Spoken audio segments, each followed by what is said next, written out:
We're just waiting for Commissioner. Oh, there he is. Good afternoon, everyone. Good afternoon. Good afternoon. Commissioner Tina Good Mathis here. I wish I were in a space like yours outside in a nice outdoor space. Looks fabulous. Yeah, it's nice. Thanks. Since we're all on, do me a favor before we get started. Everyone in the chat, put a GIF in the chat that describes how you're doing today. And if you need to navigate the GIFs there, right in the chat, underneath where it says type a new message.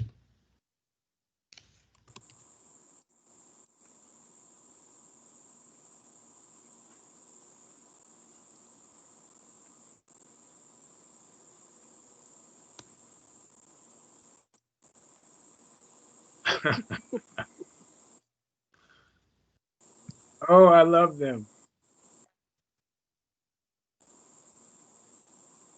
Janice, yes, you are juggling, multitasking. But listen, Janice, all of the balls are still in the air. None of them have dropped. That's a positive sign as of today. Thank you, Commissioner McFadden. All right, it's good to see everyone. It seems like everyone's doing all right for the most part. If you haven't put your GIF, you can still put it in, or an emoji.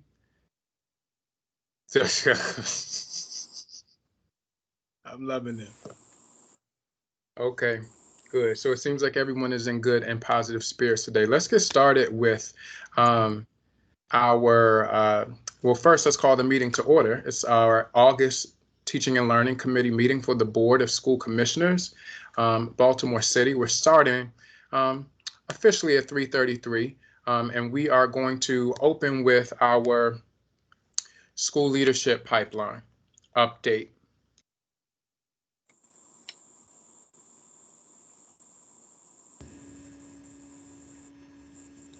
Good afternoon. This is Jeremy Grand Skinner, Human Capital Officer. Do I share the presentation or is someone else sharing the presentation? I could share it, Jeremy, if you'd like, but I think it might just be easier for you to share your screen so you could click through it on your own. Got it.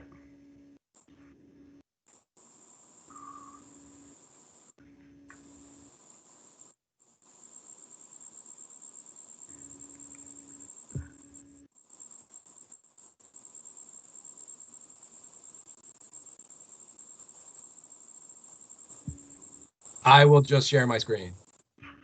Thanks. I have a lot of PowerPoints open apparently, so I can't find the right one.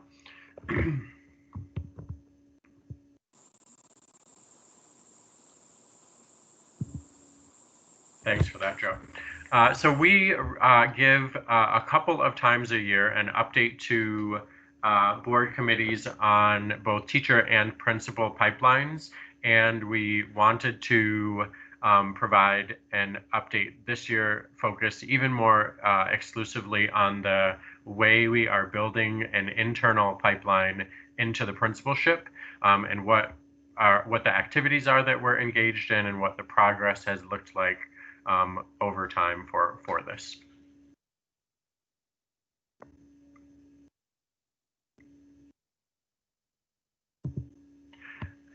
So really, there are two things at a high level for us to share with respect to the impact of recent work on principal pipelines.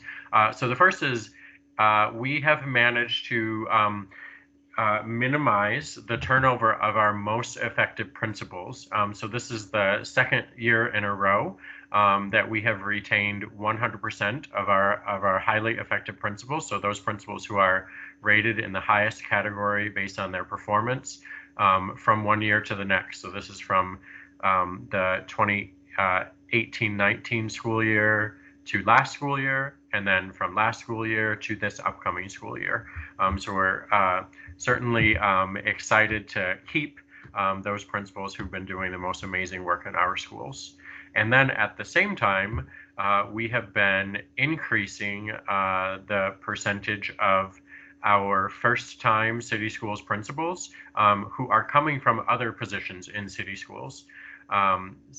So while for a couple of years in a row, it was already 2/3 or more of our first-time principals were coming from other positions within the district, for everyone who has been appointed to a principal position for the first time in city schools for this upcoming school year, 79% are being promoted from other positions in city schools. So we had a really high quality bench to look to as we experienced change in some of our schools this year. The other thing that this slide shows are a couple of lines that talk about gold tier and silver tier principal candidates. So to give a little background there, we have a couple hundred people who applied for principal roles in the district for this year. And the first thing we do is check for meeting the minimum qualifications to become a principal. Then individuals are invited to participate in a couple of activities that all together we call an assessment center. And if you meet the minimum qualifications and pass the assessment center, that means you're put into a pool of people who are eligible to be selected by a school, informed by a school community and appointed by the board and the CEO. So of everyone who made it past that assessment center, there were about 50 of those people. Our schools office and our human capital office together tiered those candidates based on their readiness for the principalship, and the top couple of tiers we called the gold tier and the silver tier. When we look at the gold tier, 60% of our internal candidates, so people who not only met the minimum qualifications, not only passed the assessment center, but also were identified as our top candidates. 60% of those were internal candidates. When we look at the next tier, the next highest tier, almost 90% of those were internal candidates. So we had a lot of really strong internal candidates there. I will say, one of the reasons that gold tier candidates are, I would suspect, will continue to be a little lower, a little less likely to be internal, is that they often include people from other districts who have already served in the principal role. And of course, when you have someone who has been already effectively served somewhere as a principal, it makes them a pretty compelling candidate. So extending and getting more specific about that conversation about the quality of internal candidates, we've really sought to focus more on our assistant principals. In the last couple of years, we've reported to you all and the full board about new activities and new onboarding activities for assistant principals that started a couple of years ago that we're continuing. We know that our assistant principals already have the local context and the local experience, and we've had the opportunity up close to see their performance so that we can identify folks who are on a path toward effectively leading one of our schools in the principal role. We also recognized and continue to recognize that assistant principals, as much as they're one step away from the principalship, they also need some dedicated and targeted support in order to make that step to leading a school themselves. We have sought to build up the bench of people who are in the assistant principal role, including through what was the assistant principal accelerator program, which we're now calling our aspiring principals program. Another part of this that we've shared that has been a change within the last couple of years is we worked to create a new leadership framework for assistant principals that is aligned with the leadership framework that we've had in place and then updated for principals. So before this, as much as those roles are very closely aligned and we want one to often lead into the other, we did not have a framework for assistant principals that told them what it looked like to be effective in that role and stay on path to potentially serving in a principal role in the future as well. So this just shows our assistant principal framework.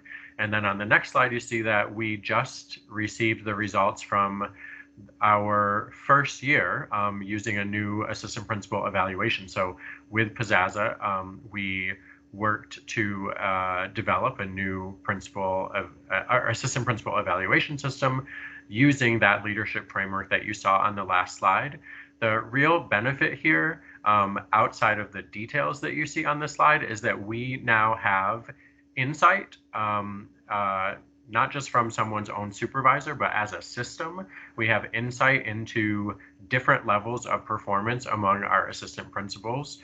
So we can identify those who really are demonstrating that they should be considered for further development toward a potential role as a principal. In the past, we had an evaluation system for assistant principals that was just satisfactory or unsatisfactory, and gave us much less detailed information as a system about how individual assistant principals were performing. So this is an important development because it helps give us useful information when we're thinking about who we have internally, who we should encourage and develop to potentially be principals. I am going to, I think, turn things over to Ashley Stewart, our Executive Director of Talent and Organizational Development. Great. Can everyone hear me? Yes. Okay. Yes. Great. We can hear you. As Jeremy said, my name is Ashley Stewart. I serve as the Executive Director of Talent and Organizational Development within Human Capital, and I'm going to walk us through the next couple of slides. I think this is something we've said before, but I just want to sort of put the stake in the ground again. We wholeheartedly believe that a good number, more than about 3/4 of our new administrators, school principals, should rise from an internal pipeline. And in so doing, New Leaders continues to remain a strategic capacity builder partner for us in this work. We have been in relationship with them for more than a decade, and they have helped to train and produce more than 117 city schools principals in that time. Today, we enjoy about 29% of our public school principals are led by a new leader principal or someone who has been shaped, molded by their programming. And you should know that over this entire time, what we've been doing is helping to ensure that New Leaders programming and coaching is rooted not only in our city school leadership framework, which we saw a couple of slides before, but it's also aligned with the professional standards of educational leaders, PSELs. Also to note while we're on this slide is that much of this work with our strategic partner New Leaders over the past year and a half has been to continue to support our efforts around our equity policy and to begin to introduce content that allows the principal residents to begin to identify and begin to explore their own racial consciousness, right? And so in addition to the program being rooted in instruction and quality climate and data and all of those kinds of things, there's another element about the role of the person and how people show up in their own consciousness or disconsciousness, which has an impact on how they lead teams, how they build capacities within schools, and importantly, how they create a container for quality teaching and learning to happen in their schools. On the next slide, you'll see that our approach is constantly grounded in research. And so there are 4 studies cited here that talk about really the need to dedicate staff capacity to strengthen pipelines. What we know from a good amount of research is that the principalship is second only to teaching among school-related factors that impact student learning. And so I think it continues to be a very worthy investment for the school district to fortify our principal pipelines, whether internal or external. And you'll see from the next couple of studies that are listed here that for districts who have made incredible and incremental changes in student achievement, they've been able to link that to the ways in which they have built and supported internal pipelines for the principal role. We are using the assistant principal as a strategic lever in our district, as Jeremy talked about through the AP leadership development work. We know that when we build a stronger partnership with our assistant principals because they know the context, because they know the system, and because they know the families and communities.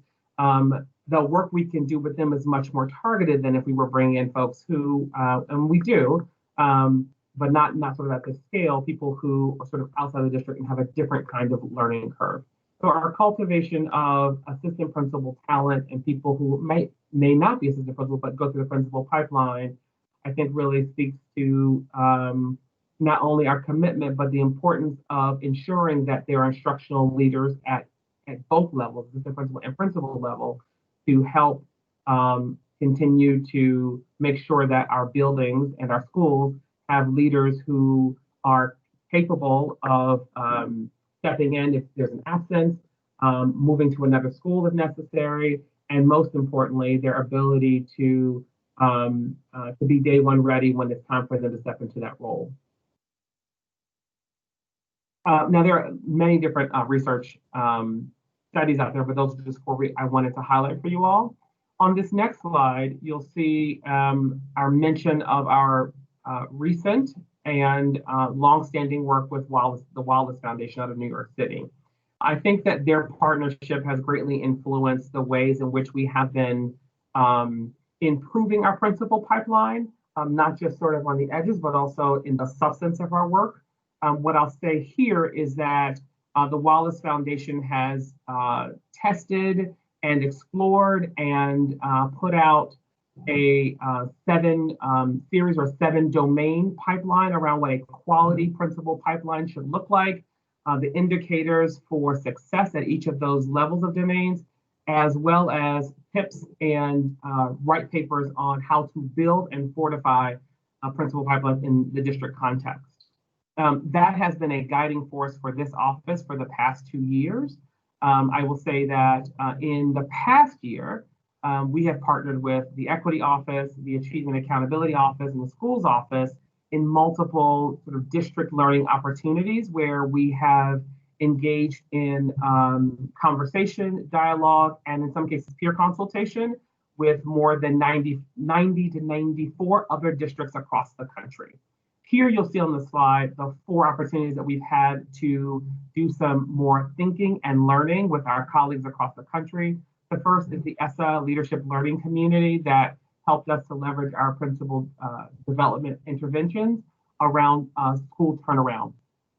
We did a site visit to Long Beach, I think it's Long Beach Independent School District in California, and they have a very strategic focus on building and integrating racial and ethnic equity within their pipelines, within the partners that they select and work with. We had a chance to spend several days with them, sort of looking beyond the tapestry of how they do what they do, the nitty-gritty of preparing the internal staff to be able to do equity-centered work. It's not just sort of putting equity on the front of something or adding the words equity. It really is about shifting mindsets and interrogating how we as staff members hold the work and create the container to build the cohort of leaders, to support those cohort of leaders, and then finally to launch them in induction once they're placed.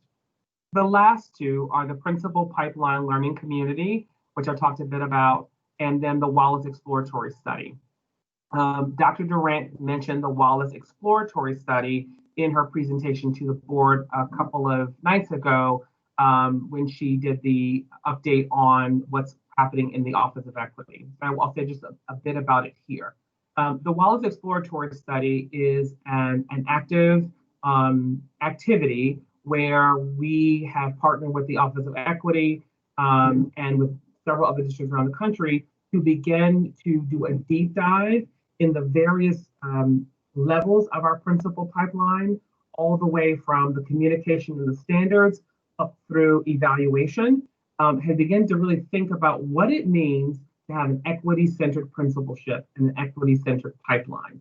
And again, the work here is to go beyond the boundary of just, again, naming equity or naming where we need to disaggregate data or to look at the diversity of the pipeline, but to really think about it every step of the way.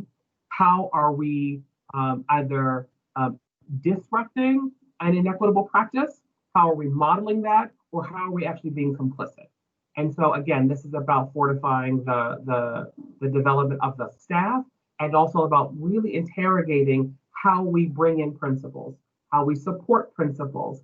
What's the real opportunity here to learn from other districts and implement best practices, as we're all trying to figure out how we strengthen a pipeline infrastructure so that the principalship is much more equity centered. Here you'll see a picture. I'm sorry, the pictures are a little bit smaller than they appear on my screen. But these are 7 of the principal residents who will be stepping into that role in the school year 2020 and 2021. We know that it will be indeed different and a different experience for these principal residents than it has been for any principal residents in the past, because we are starting our school year virtually. And so we've been working with new leaders probably since the beginning of our school closure early in April to begin to identify the kinds of programmatic shifts that need to happen to support these leaders you see on the screen in their principal residence, in their residencies, because building relationships, connecting with students and parents takes on a very different meaning and takes on a very different path when we are trying to do that in a virtual environment and stepping into a school environment that may be new for them. So here are some of the principal residents that you see here and where they will be serving next year in 2021. While New Leaders continues to offer a very robust principal preparation program, our Aspiring Principals Academy, formerly Assistant Principals or AP Accelerator, helps move what we consider high potential assistant principals into the principal role.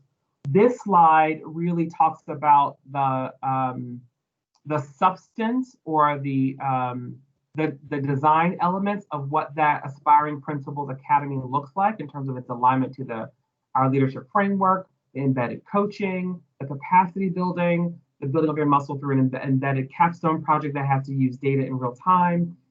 So there you see the nuts and bolts of what the content looks like.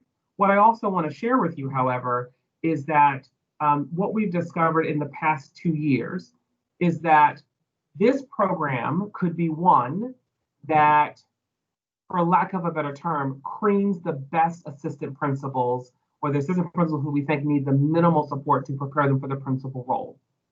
That over a long term does not really build a deep bench of prepared principals if we need them, should we need them, when we need them. And so what we've been trying to do over the past 2 years is to also be very introspective internally as a staff to figure out if we are going to build a deep, well-resourced, well-ready bench of assistant principals to step into these roles, we need to be clear about what it's going to actually take. And so that's why it's a 2-year program. And that is why we had to do some research of our own to be able to say, in order to ensure that Assistant Principal Ashley Stewart is ready in 2 years, he might need more support than Jeremy Grant Skinner, for instance. What are the ways in which we need to design this program and that we need to change our practice to ensure that he gets a high quality touch in the talented people domain, that he's able to build a vision and engagement, that he is able to support highly effective instruction. We know that doesn't happen overnight. We know that doesn't happen in just a couple of months. And so in order to really have people prepared to go through selection, prepared to sit in front of family communities to apply for principal roles, we felt like we needed to ensure that they had a very long, deep arc around data analysis, around how to coach and develop, around how to manage teams. And that meant that we had to do those things in real time. So those monthly sessions are vital to building the capacity of these assistant principals. Not everyone makes the cut, so to speak, and we think that's okay. Our commitment, however, is to provide high quality feedback to each of the participants in these programs so that they understand where their growth areas are and where their strengths are and what to leverage. On this next slide, you will see the Assistant Principal Academy participants for 2020 and 2021. I will say that of 3 of these folks on the screen, we have been in pretty consistent relationship with them in terms of our other assistant principal leadership development work. And so 3 of them come to us, actually 4 of them come to us through this program already with experience in our leadership development work. And so they are coming at an accelerated clip. Here you will see where these 7 leaders will continue to serve this year. This does not make them the heir apparent for the principal role at their schools. This is just helping them to continue to build their muscle in place of what it looks like, what it's going to feel like, what it's going to be like for them when they're ready to step into principal role. The last thing I'll say as I close is I've put a lot of emphasis on the senior principal coach in our team, on the folks who do induction on our team in terms of a staff development lens from district office. But we could not do any of this without the full collaboration and support of our ILEDs and the principals in these schools who become anchor partners, who become our partners in extending the learning, which happens in the sessions, who help to give us feedback on how these participants are doing in their roles, and who also give us great information. We share information with them about ways in which these participants, these assistant principals, need to stretch and grow while they're on the job. We do our very level best to visit them, to pop in for data walks and those kinds of things, but we're not there in the schools day in and day out. And so we rely on the principal and the principals and the ILEDs to not only give us information, but also to be part of the learning. They come in as facilitators, they come in as lecturers and guest presenters, and they're also partners with each of these participants you see on the screen in terms of their development. So I hope that gave you a pretty solid overview of the ways in which we have been strengthening our internal leadership, internal principal pipeline work, and gives you an opportunity to surface some questions that might be on your mind.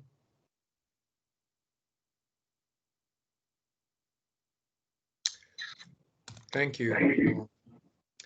Chief Grant Skinner, did you have anything additionally before we go into questions?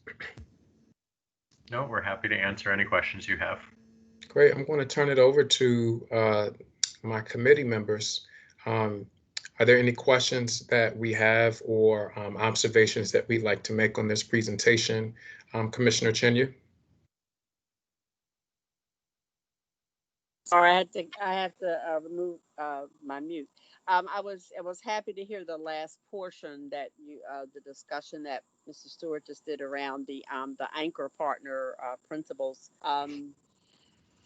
So I just I guess a general question. This is really good to hear, and I would agree with you that to the extent that we can strengthen our internal pipeline, that's really great. How much are we able to, or do you do some matching in terms of those highly effective principals as to where, especially that last set of assistant principals might be assigned as a part of the work that they're doing? Yeah. So Jeremy, I'll start, and please feel free to chime in as well. Thank you for that question, Commissioner Chinya. I will say that the process of selection and matching is a long and arduous one. We spend a lot of time, human capital and the school's office, first and foremost, to figure out what the needs of the schools might be. We look very deeply at the data. We look at school climate indicators.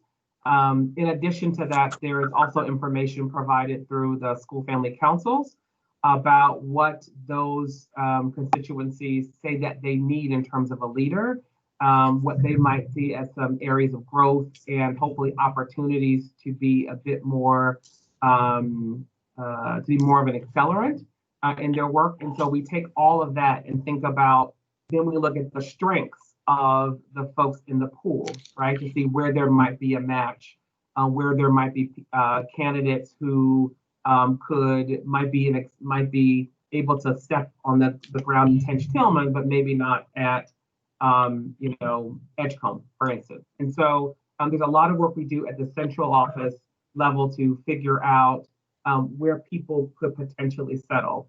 That is only, I would say, one part of it. Another part is that there's also the interest of the principal and the grade level and their areas of expertise where they might want to go, where they might feel like they have not just interest but expertise.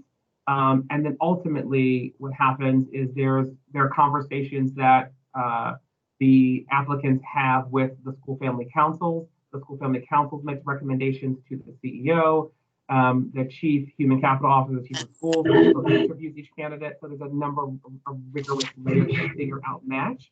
What I appreciate about this process, and I'll stop talking, is that what it does is it honors multiple perspectives, right? It doesn't say that just what we think at North Avenue, when we think candidate Ashley would be great for the school, that's done. We're looking at how we're looking at it. We're looking at the data. We're thinking about what the ILEDs say that schools need. We're tapping into teachers and community members and parents to get their feedback as well. And then there are also a number of in-depth assessments we use to think about where the best match might be. The last thing I'll say is that, and this is the part I'm really proud of, is once a principal gets in a school, it's not over, right? What we are thinking about and starting to do is to figure out what are the induction support that Principal Ashley will need that might be different from Principal Jane will need, based on how they scored, based on what their strengths are, et cetera. And so our office in our induction mode is trying to figure out how do we make options that are much more bespoke to each individual around what their area of strength will need, or strength is, and around what their deficits could be as they walk into a particular school community. Jeremy, what might you add? I will add two quick things, Commissioner Chinia. One, following on where Ashley was ending, we've been leveraging our transformational principles for the last year and a half as additional support through mentoring for new principals. So again, this presentation was about getting people into the principalship, but to Ashley's point, we also have activities in place to support people when they are then new to the role. And then I think also what I heard in your question about the people in the assistant principals who are on track to potentially being great candidates for the principalship, we are not moving them from one school to another. I think that right now the alternate option for people is to go into the principal resident program, in which case they are moved into that role for a year where they are matched specifically with one of our highest performing principals. Thank you. Yeah, that was it. Thanks a lot. Commissioner Roberts, are you there? I'm here. Thank you so much for your presentation. Mr. Stewart actually addressed the question that I had. Okay, I don't know if I invited our new student commissioner, Commissioner Sykes. I'm not sure if he's on the call. Tanisha, is he joining us? Has he joined us? Do you know? Hi, Commissioner McFadden. I do not know if he has joined us. However, Commissioner Sykes, if you're on the line, could you unmute and let us know?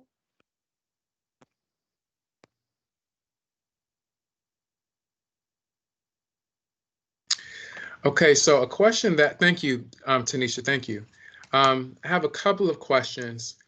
In the AP, in the resident principal in that framework that was referenced today, what is some of the ongoing feedback that we've received from principals in the actual implementation of that process? How have they been grappling with the framework in their appraisal and evaluation process of assistant principals and resident principals? Sure. Commissioner McFadden, the first thing I would share is that as we were developing it, there was a lot of input from principals about, really on both sides of whether every assistant principal should be evaluated on the same exact things, or whether we should acknowledge that some assistant principals may focus a little more in one area and others may focus a little more in another area.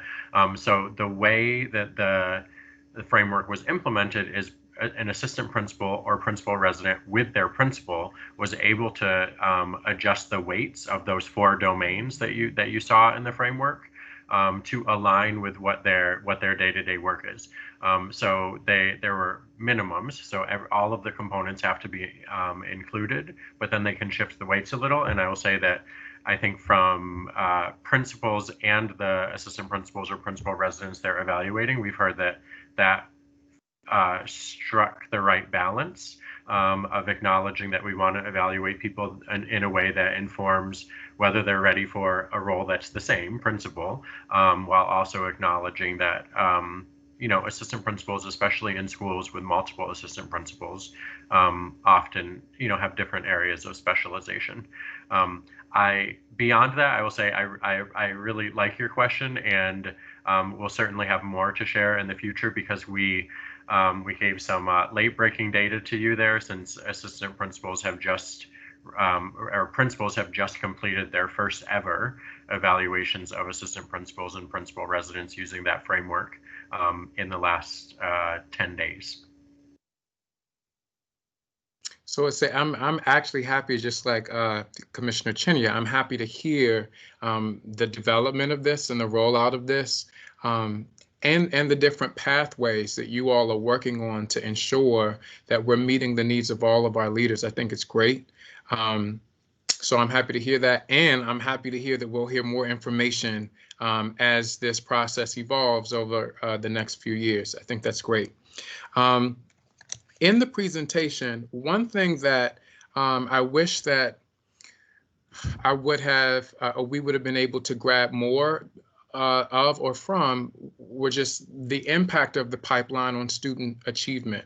And I know that the purpose of the presentation is to discuss adult, building adult capacity and our internal systems and building that structure. But for me personally, I wish I would have just heard more about in the presentation. Hopefully in future presentations it will be more apparent, the direct impact on student achievement and how students are highlighted in this process. I'm curious to know, and this might be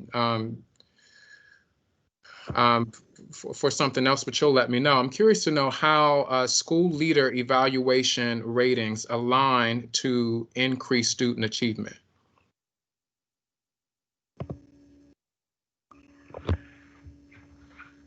Sure.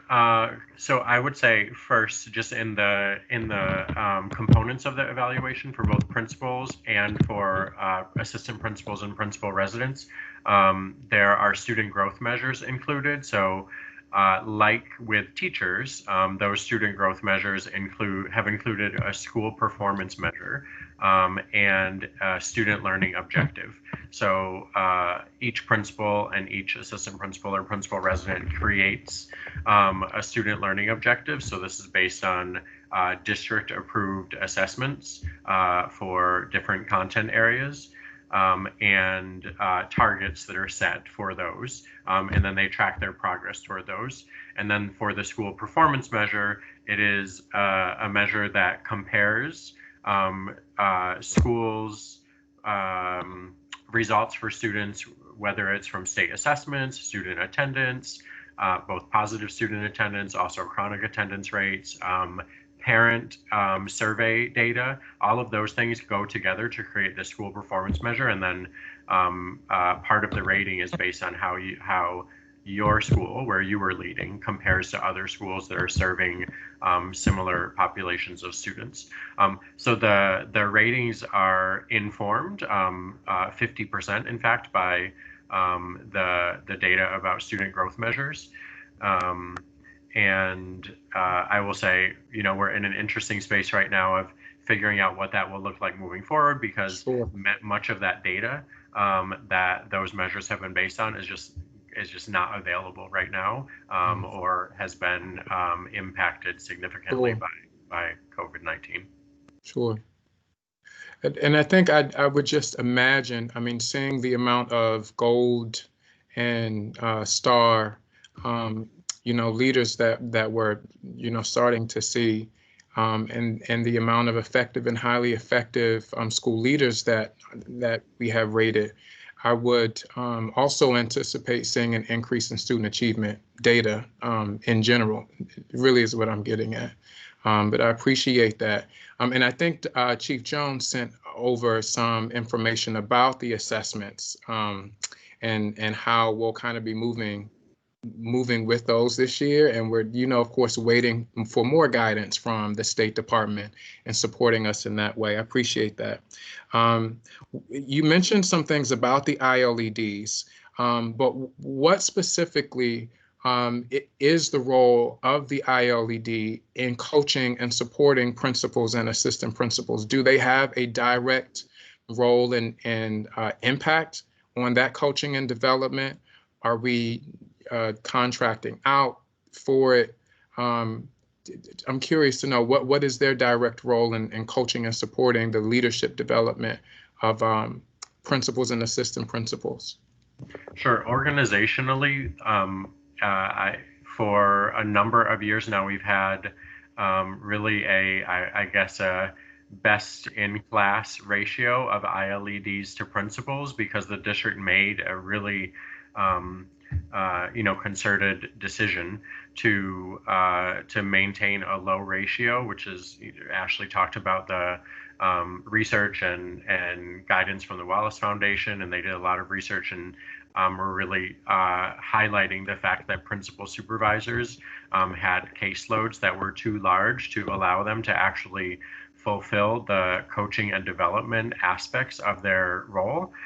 So our ILEDs each have 10 to 12 principals who they are supervising, and that is because it is, in terms of individualized professional development for principals, the ILED is the primary person responsible for providing that development.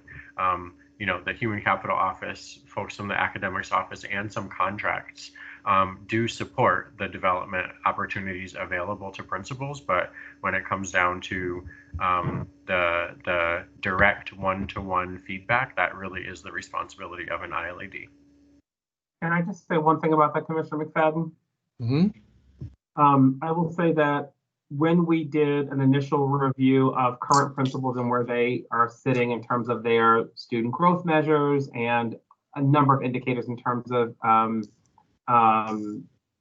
climate, et cetera, one thing that became very obvious to me, I want to say probably almost a year ago, last fall, was there's an opportunity for my office and the ILEDs to work even more closely in concert. And so, as Jeremy's mentioning, the number one lever in terms of individual support for principals and new principals are their ILEDs.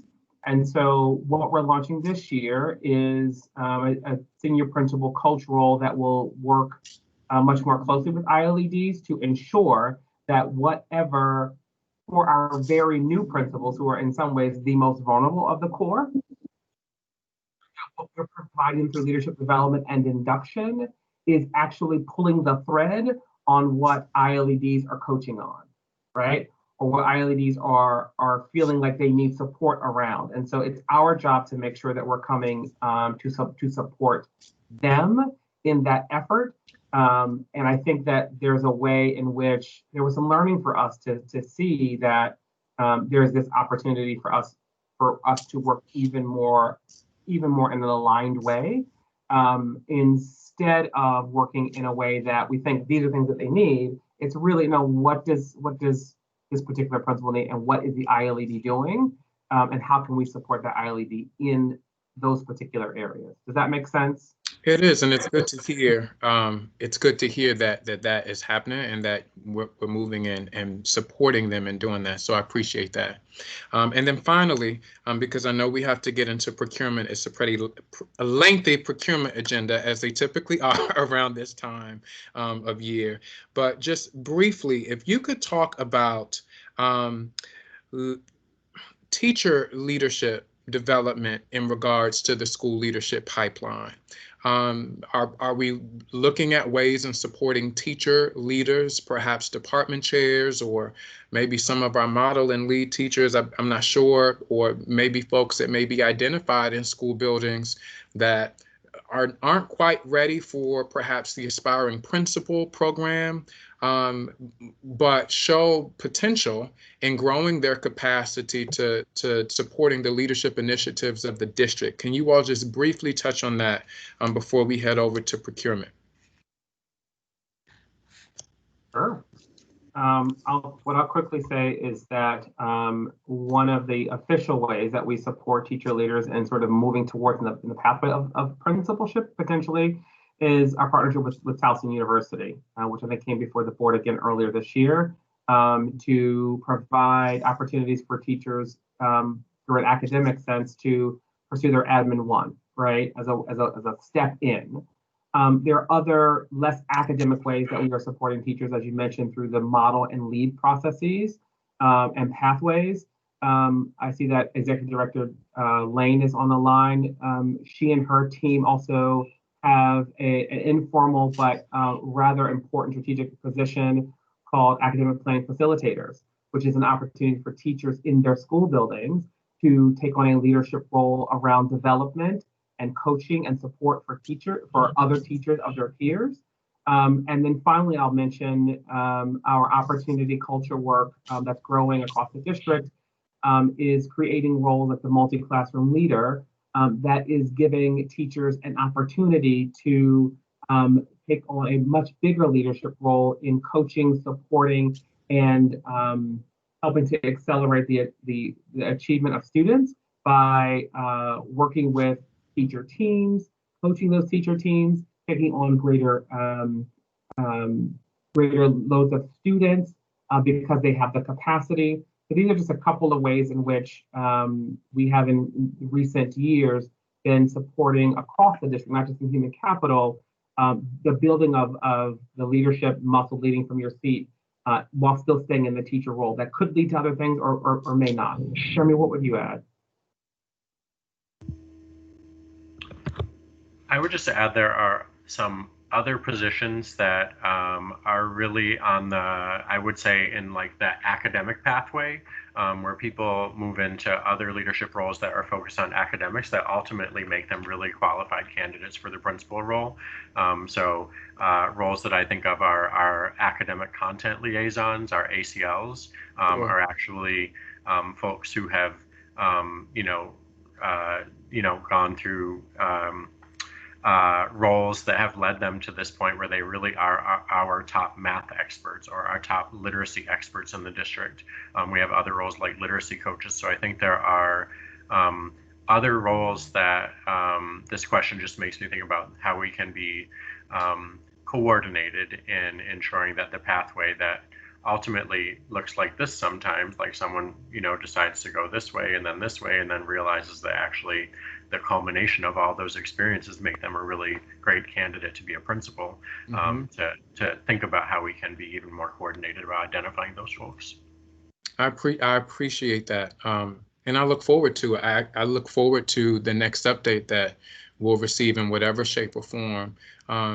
And I look forward to hearing more of that since you're talking about it, how we are, highlighting the multiple ways to actually get to these leadership goals that we intend to build within our district. Thank you all so much.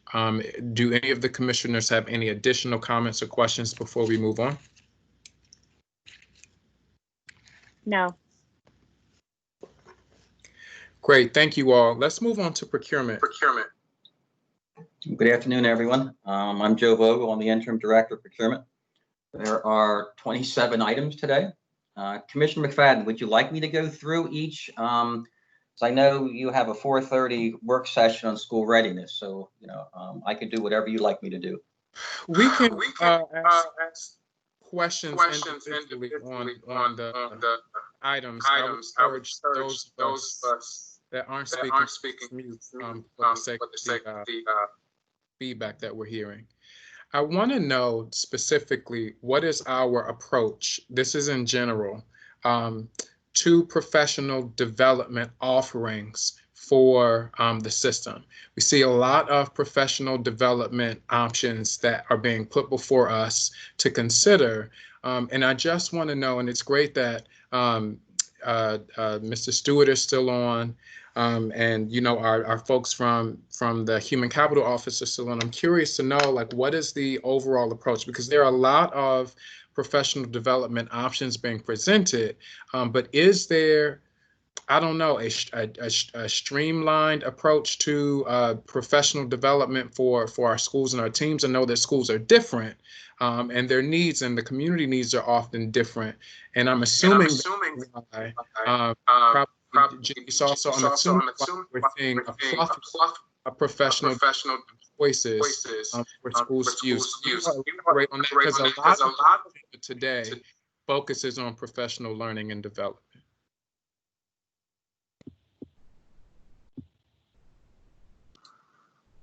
So I can first. It's Denise.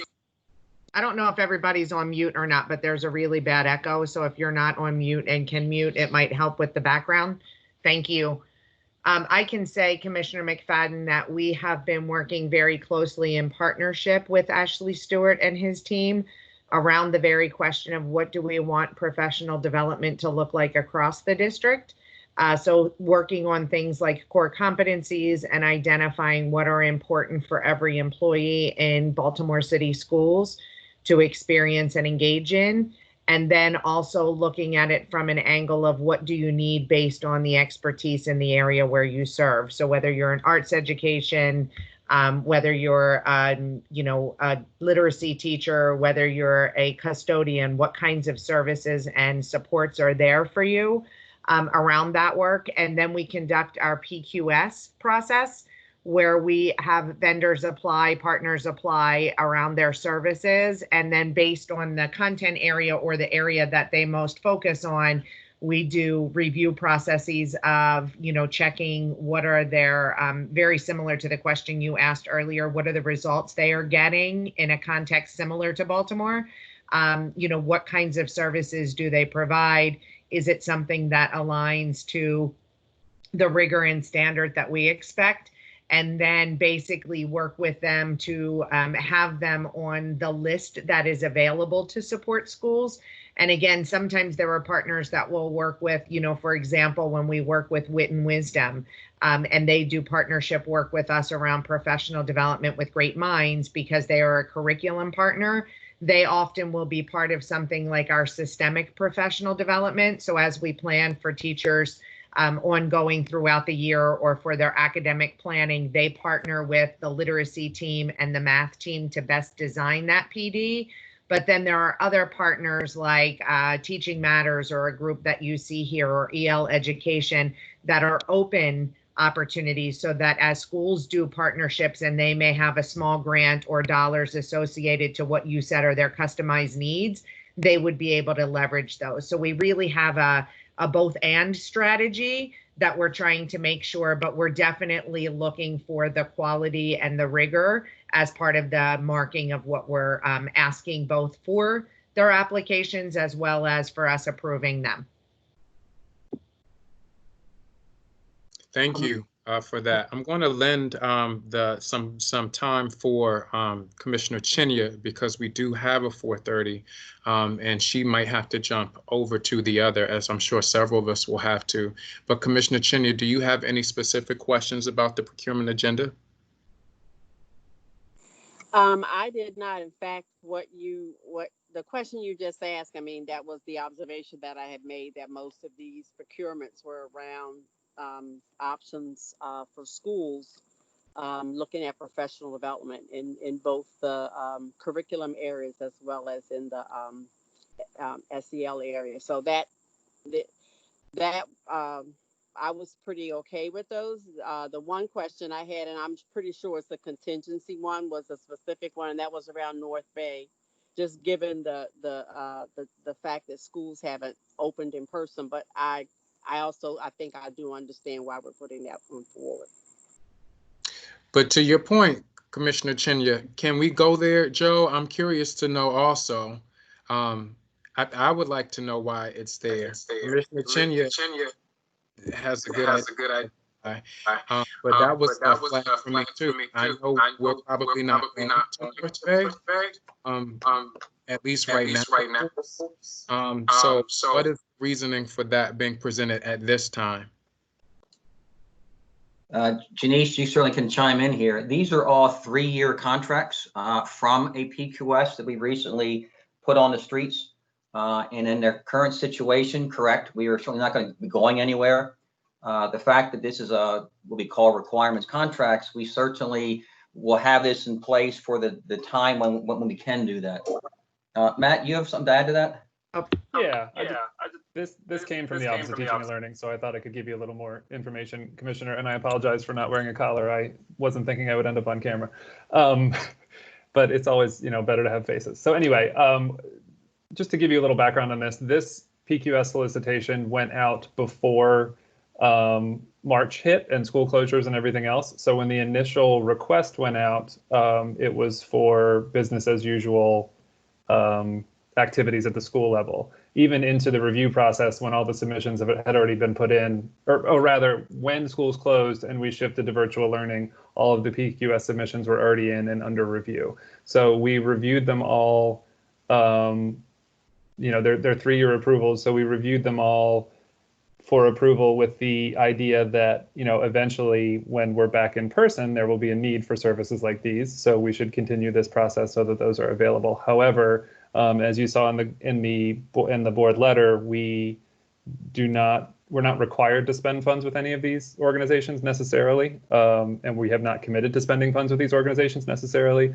We're also working closely, it's being led by Finance and Procurement, but we're all working closely on updated guidance and forms for approved vendors so that in the event that they have a way to pivot what they do to support children in the environment we're in right now, we have a list of questions that they need to respond to so that we can vet that before moving forward with them under these new conditions. I appreciate that. So do we have to approve them now? Do we have to vote on them now, or can they come back a little later, or would that interfere with the 3-year contract period if it came later?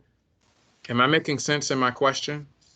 I think Joe could probably answer your question as far as procurement regulation goes. As far as school readiness goes, I can say, and this wouldn't necessarily apply to all of these vendors, as you said, North Bay primarily does, physical activity, but as a matter of school readiness, it would be ideal for principals to know who and what they can work with now. And so a delay might cause some speed bumps there, but yeah. Commissioner Chinya, were you going to chime in? No, I was going to say exactly that. In terms of readiness and having things in place, I think I would suggest we don't want to hold them up, because then we'll get caught in another bottleneck when everything reopens. But I just wanted the clarity to be for folks to understand why, in fact, we would be looking at things now. If I could just add, sorry, this is Sarah Warren, Executive Director for the Whole Child Office.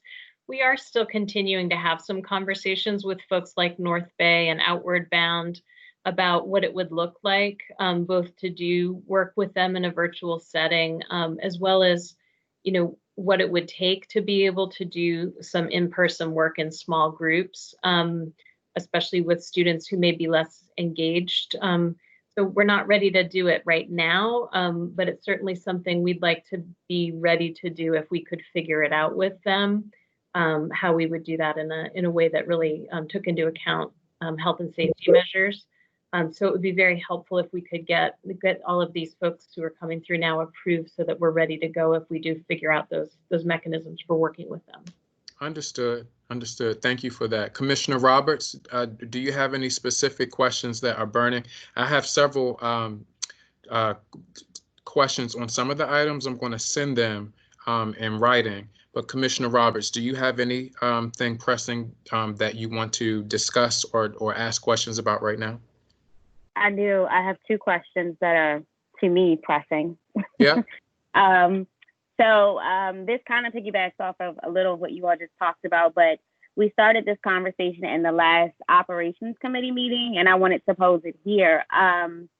Considering the uncertain times, have we considered reviewing the contracts for potentially shorter contract terms, or making 1 or 2 of the years optional years? That's something that we had brought up in operations a couple weeks ago, and we kind of shifted for one of the procurements there. Since all of them are 3-year terms. Correct, Commissioner Roberts. The solicitation, the PQS that vendors responded to, it was for a 3-year contract. So if we were to shorten the terms, I don't know that that would matter to each of these vendors, but I don't know the way that they do their business, whether they were responding with pricing structures based on a 3-year contract, that I do not know. And as a reminder, all of these are contracts we call requirements. So we don't have to spend any money at all with any one of them. What it does is it allows us for the schools to have a list of qualified and board approved vendors, so that when a school does need a service by one of them, it's already in place.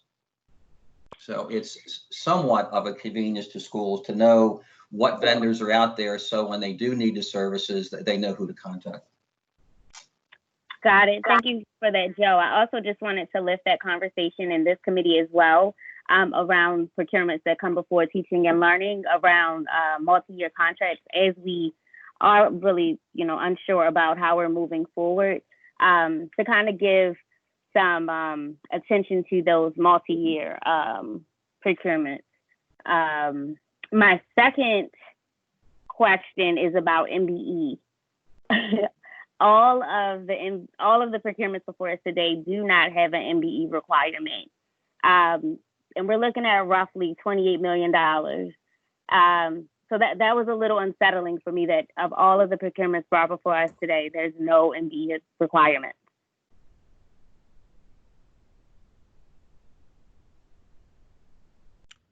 Joe, I don't know. Go ahead. I'm sorry. I was just hoping someone would elaborate on. Yeah, I don't know if Mike Smith from the MBE office is on the call here today. Well, is that something you could follow up with? Sure. Joe, please? Yeah, sure, Commissioner Roberts, I can do that. Yeah, sorry. Before it comes to the full committee, we'll make sure we follow up with the legal team, because they are the ones who do the review. But we will, Joe, if you could work with Josh to make sure we have a response ready, and in the information the board is asking to understand this before we go to the full committee. Yes, I can do that. Thank you. You're welcome.